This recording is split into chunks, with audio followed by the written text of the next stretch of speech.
Okay guys, so in today's video, I'm going to be giving you a secret weapon against the London system.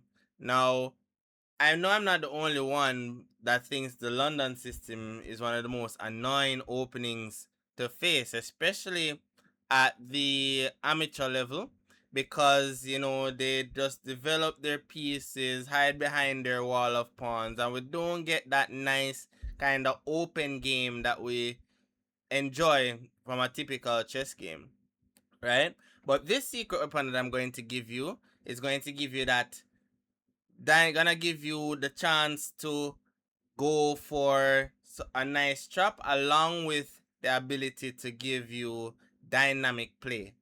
All right, so without further ado, let's get into the video.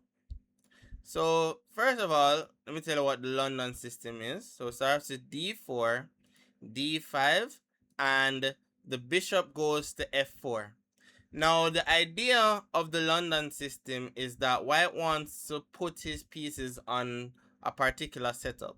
So they go like pawn to e3, pawn to c3, knight to f3, knight d2, bishop d3, castle, and then they're hiding behind their wall of pawns. But there is a move that I'm going to recommend to you guys here that is definitely going to throw off the typical London system player. And it's this move, which is pawn to h5. Now, I know what you're thinking, right? You're thinking, what am I doing? I'm moving a pawn at the side of the board, before I'm even developing any of my pieces. But it's all gonna become clear once I play just a couple more moves to you guys. Right? So here, as I told you before, one of the typical things for white in the London Sims is to play pawn to e3, and then continue with knight d2, knight f3, and etc. But here, believe it or not, pawn to e3 is actually a huge blunder already.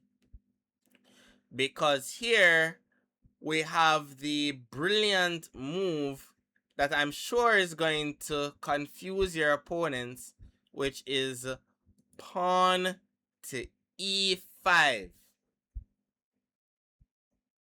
Now, this move looks ridiculous, right? We're just giving up a pawn, right? But now, if white takes the pawn, you're going to see just why we played this pawn to h5. So he can do it two ways. He can either take with the pawn or he can take with the bishop. The first way we're going to look at is if he takes with d takes e5. Now, if d takes e5, we can play pawn to g5, attacking the bishop, and he can't take the pawn because it's firmly defended by the queen on d8. Right? So now bishop g3, the only safe square for the bishop. And now you see fully why we started with this h5 move, because it now allows us the opportunity to play pawn to h4, which traps the bishop, and we're just going to win material here. So he's forced to just play bishop takes h4. Bishop had nowhere else to go. Rook takes h4. And we're just up a piece and with no compensation for white anywhere inside. Now we're gonna go to what happens if he plays bishop takes e5 now. So if he goes bishop takes e5, we still go on the chase for the light square bishop by playing pawn to f6, hitting the bishop. Now, Bishop goes back to g3. We can continue our chase for that bishop by using our trusty h pawn, but to play pawn to h4. And now as you look at it, the bishop has very few safe squares. This is a bad square, this is a bad square, this is a bad square. Only the f4 square is a free square available. But after it goes to f4, we can then play pawn to g5, and the bishop is completely trapped. It has no good squares left for it to go to. So bishop takes g5, f takes g5, and again we are just up material.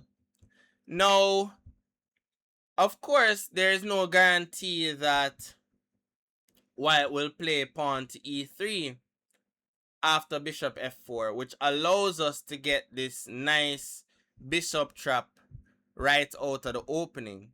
He can play other things, and that's why I'm going to give you a way to develop your pieces that's going to still give you a chance for dynamic play to mix things up against the London player. So let me just give you an example. Let's just say here, instead of e3, he plays knight to f3. So of course, pawn to g5, or this pawn to g5, or this pawn to e5 breaks don't work, because the knight can take and the bishop can no longer has any problems escaping from the g5 advance, right? So we're going to have to adopt a different way of playing now, which I'm gonna recommend you play knight to c6, developing your pieces. So now we can start developing. Pawn to e3, which is typical. You know, he wants to play like c3, knight d2. You know the works that I've explained before. Here, bishop g4 is a good move, developing while also placing the f3 knight in a pin. If he plays h3, trying to get rid of the pin, we just take the knight. It's no problem. Queen takes f3, and now pawn to e6 for us to look to develop our dark square bishop. Now, if white was to play, let's say, knight to c3, the fact that we just opened up the way for our bishop to come out, we can now play the move bishop to b4, which pins the knight to the king. And if he does something like castle, it gives us the additional opportunity to make a move like bishop takes c3, pawn takes c3, and double his pawn structure. So here, pawn to c3 is a normal move, trying to still go for his solid setup. But now we can sort of take white out of his comfort zone and play pawn to g5, gaining more space on the king side and with tempo on white's dark squared bishop. Bishop to h2, and now bishop to d6, trying to finish our development, developing our bishop. Bishop takes d6, queen takes d6, and now we can develop a setup where we lock down the center even more with pawn to f5, gaining even more space on the king side. I'm playing knight to f6, queenside castle, and continuing on the queen side. Just to give a sample line, let's say knight to d2, pawn to f5, clamping down more on the e4 square to give us more control of the center.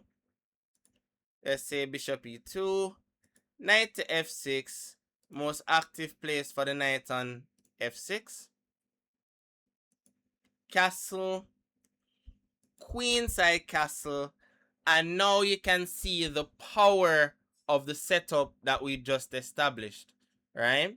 Now we can advance pawn storm on the king side, pawn g4, pawn h4, and we just start rushing the king over there. Also can add more firepower by bringing the d rook to g8 and just open the line towards the opponent's king, and that's going to give us great chances to win.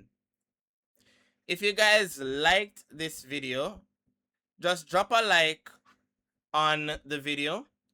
Also, if you're interested in seeing more videos like this, or you have an opening that you'd like me to give you a weapon against, you just put it into the comment section and I will try to see if I can feature, find a good weapon for you in one of my other videos.